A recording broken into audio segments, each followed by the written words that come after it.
Testing, testing. Okay, now it's your turn. Everybody get close. Just humor me, please. Let's get close together. Stand up, everyone. We're going to try this because we are the church. It's not about this beautiful building. It's about us. It's about all of us. Get close, or at least people beside you.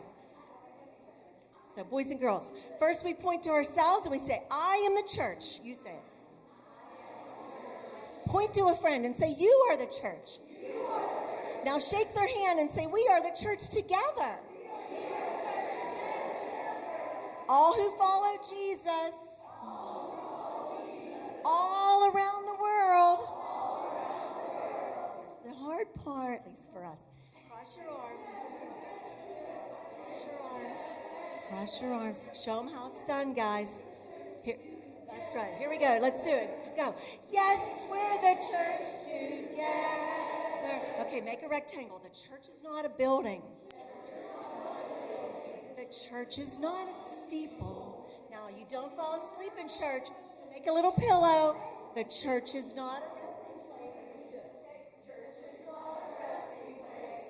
Church is I'll start from the beginning. Okay, we're going to do it all together. Are you ready? You're the leaders. You show them how it's done, okay? Here we go. Look to your friend, and let's start. I am the church. Go. I am the church. You are the church. We are the church together. All who follow Jesus all around the world. Cross your arms. Cross your arms. Wait. There. Try it again. Yes, we're the church together. The church is not a building. The church is not a steeple. The church is not a resting place. The church is the people. Nice. I am the church. Look to your friend. You are the church. We are the church together. All who follow Jesus all around the world. Cross your arms. Yes, we're the church together. One more time, louder. Yes, we're the church together. Great job.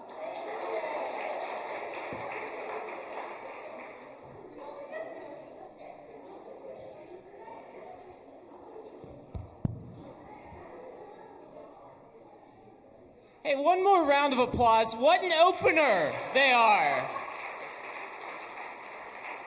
What an amazing hype band to get us ready for an amazing program. We had a program, it was over there in December, one of the seminal moments of Advent, and a very wise person said, why don't we do one for Easter?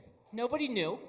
And so this is our inaugural Palm Sunday Easter children celebration. We're so thankful that you're here. We're going to take you through Holy Week. We're going to start a little bit before. We're going to take you through today, which is Palm Sunday, through Holy Week to Easter, and we are going to be led by our children and a few supportive adults. So thank you so much for being here. So we're at Palm Sunday. Up until now, Jesus has been gathering disciples. He has been teaching in the countryside. And on Palm Sunday, Jesus enters Jerusalem to celebrations. He comes on a donkey. He is greeted by waving palms. And yet we know that terrible things are ahead for him. How does that happen? How is somebody who is so celebrated on a Sunday become crucified by the end of the week? We're going to learn right now.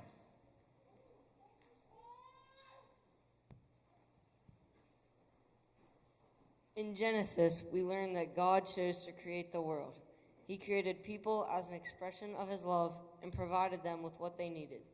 He created us in his image. God provided a perfect place to live and enjoy the life he gave them. The man, Adam, and the woman, Eve, were made perfect and lived in fellowship with God. There is no sin in this perfect world God had created. What does this mean? It means that we were important and precious to him from the very beginning.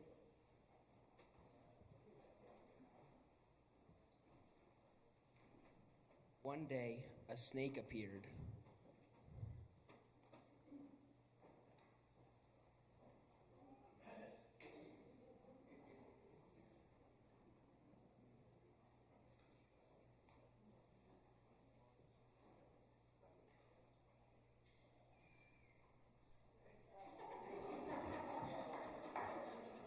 It was Satan, the fallen angel. Dun, dun, dun. Satan tricked Adam and Eve into disobeying God by eating fruit from the tree of knowledge, and sin came into God's perfectly created world. This separated them from God. Although he still loved and cared for them, God provided clothes for them and told them he had a plan to save them and bring their hearts and minds back to him. Plan. What did this mean?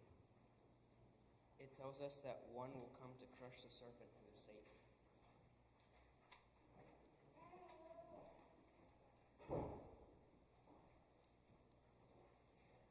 God watched over Adam and Eve, and their family grew. God chose the family of Abraham and Sarah to show the others who God was and how to worship him as the creator and provider. God told Abraham that he and Sarah would have a family with as many descendants as the stars in the sky and the sands on the beach. Abraham's descendants were to be a great nation and a blessing to all people on earth. Now, sadly, the descendants of Abraham and Sarah did not always honor and follow God. So God let their enemies capture them and take them away to be slaves to other nations. But God still loved his people and wanted them to come back to him. Prophets came to remind the people of God's love for them and his plan to save them. One was the prophet Isaiah.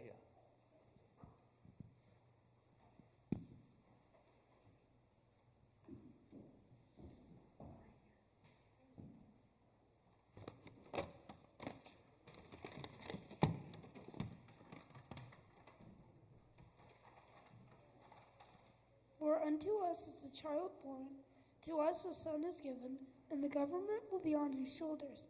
And he will be called Wonderful Counselor, Mighty God, Everlasting Father, Prince of Peace.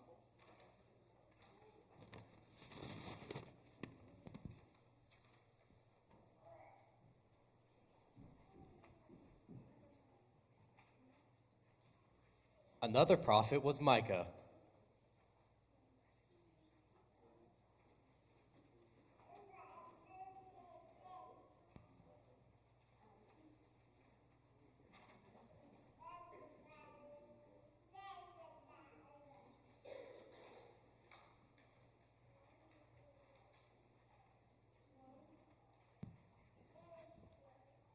One will come in the name, the strength, and the majesty of the Lord to shepherd his people.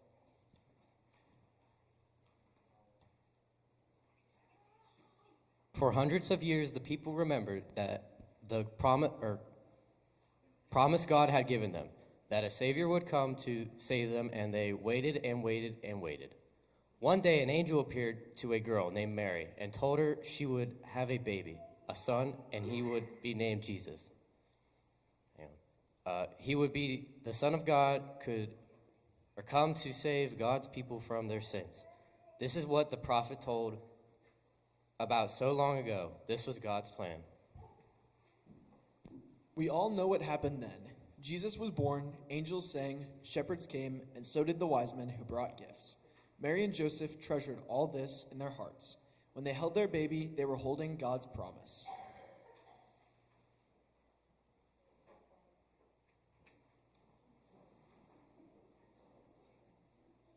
Joseph and Mary took Jesus to the temple to be dedicated to God. Simeon, who loved God and was waiting for the promised one, saw Jesus. He held the baby and praised God that he had seen God's promised salvation for all the world.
Anna, a prophetess, also saw the baby Jesus.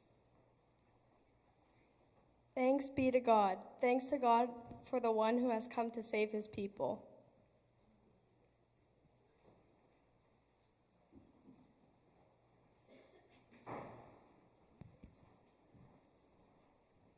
When Jesus was 12 years old, he went with his family to Jerusalem to celebrate Passover, which marks the saving of God's people from slavery thousands of years ago.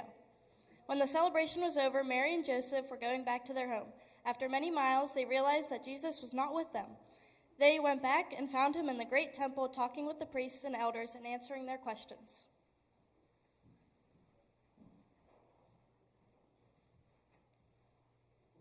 Today is Palm Sunday. Until now, Jesus has been teaching and preaching around the countryside. He has gathered a group of people faithful to his teachings. Jesus proceeded into Jerusalem to be greeted by a welcoming crowd. He rode in on a donkey. Palm branches, like those given today, were spread on the ground before him.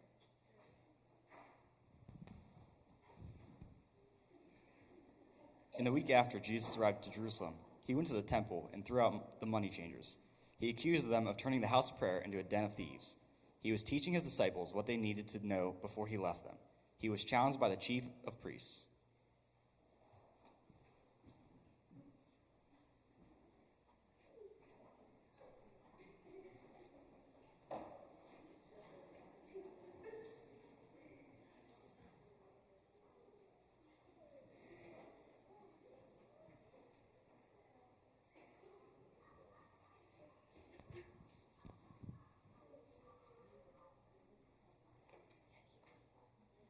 Who gave him the authority to preach? What was the greatest commandment in the law? Love the Lord your God with all your heart, with all your soul, and all your mind. This is the greatest commandment. The second is like it. Love thy neighbor as you would love yourself. All the law and the prophets hang on to these two commandments.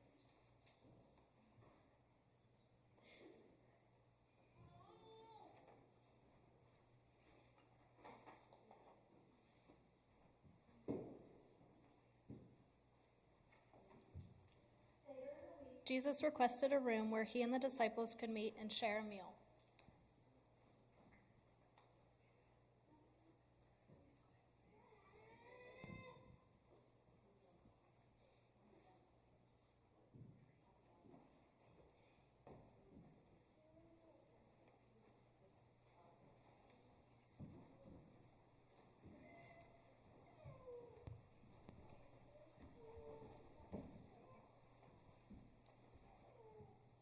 As they ate together, Jesus told them, I tell you this truth, one of you will betray me.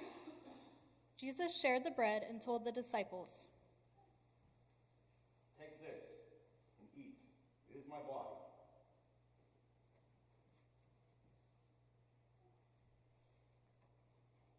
He then shared the wine. This is my blood, which is poured out for many for forgiven in sin.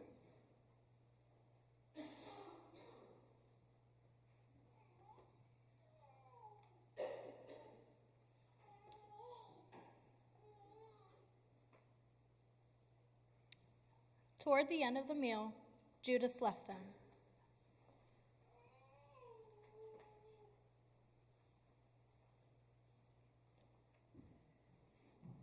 After the meal, Jesus went with the disciples to the Mount of Olives, to the Garden of Gethsemane.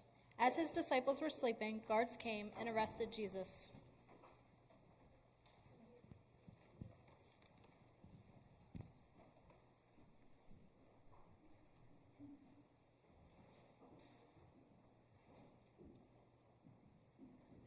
In Psalms 22, David told us of the suffering the Messiah will go through.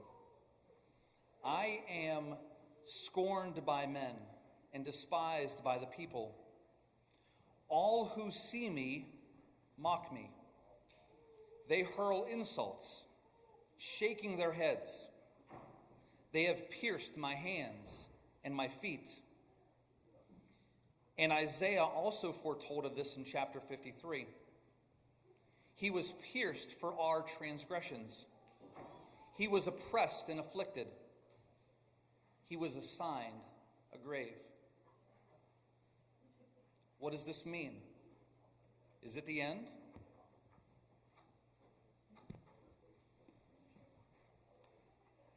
Through faith, it's not the end. Jesus was crucified. He did die. He was buried.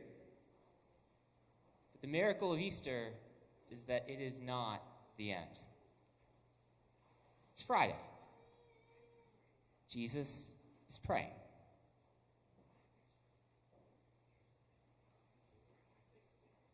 Peter is sleeping.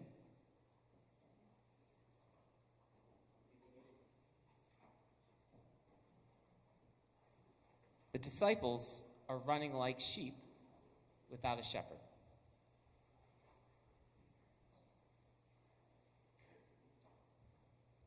Jesus is nailed to a cross. But Sunday is coming. In a moment, I'm going to ask you to repeat a prayer after me. After that time, there'll be some music playing. Feel free to join in song. Feel free to pray. Feel free to take a time of silent reflection. Again, I want to thank you for attending this morning. Big thank you to Cindy Garrison for putting this together.